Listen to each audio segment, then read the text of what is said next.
Gives us much pleasure to be here this afternoon. It's actually a historic occasion because for the first time we are going to have a signing of an agreement between the Ministry of Rural and Maritime Development, the Ministry of Lands and Mineral Resources, Ministry of Local Government, and of course the Fiji Roads Authority in respect of the major roadworks in the rural areas that is going to take place over the next 3 years.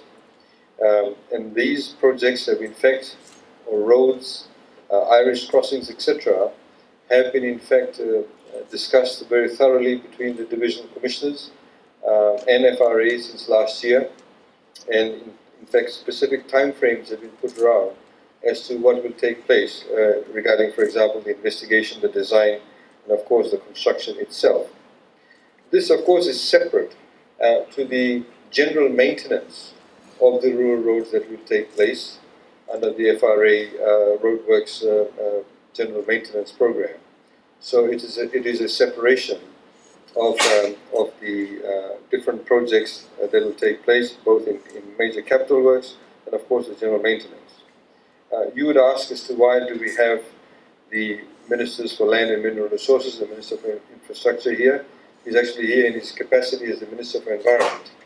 Because one of the major issues facing road construction and expediting the road construction is the availability of the gravel or the aggregate that needs to be of the right quality and indeed needs to be available in the right quantity to be able to carry out many of these works.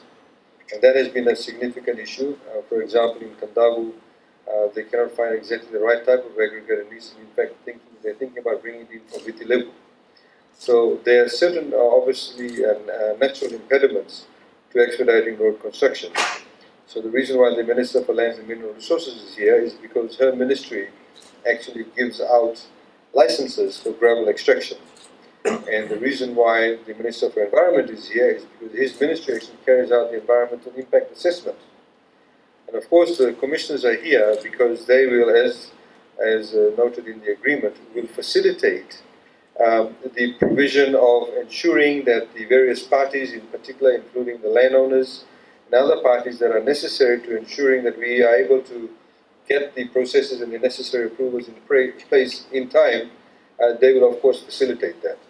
And they will of course, they are making that agreement through their respective minister.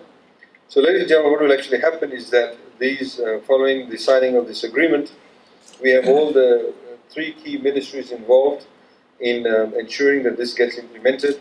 Of course, the agency that will ensure the actual practical implementation of it is the Fiji Roads Authority, the chairman through his board, and of course the staff of Fiji Roads Authority have made a commitment to ensuring that this projects get underway.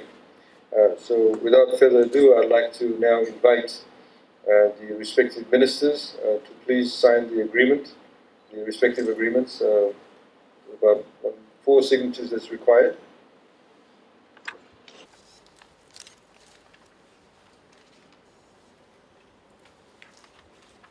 Because nobody wants to, for example, buy.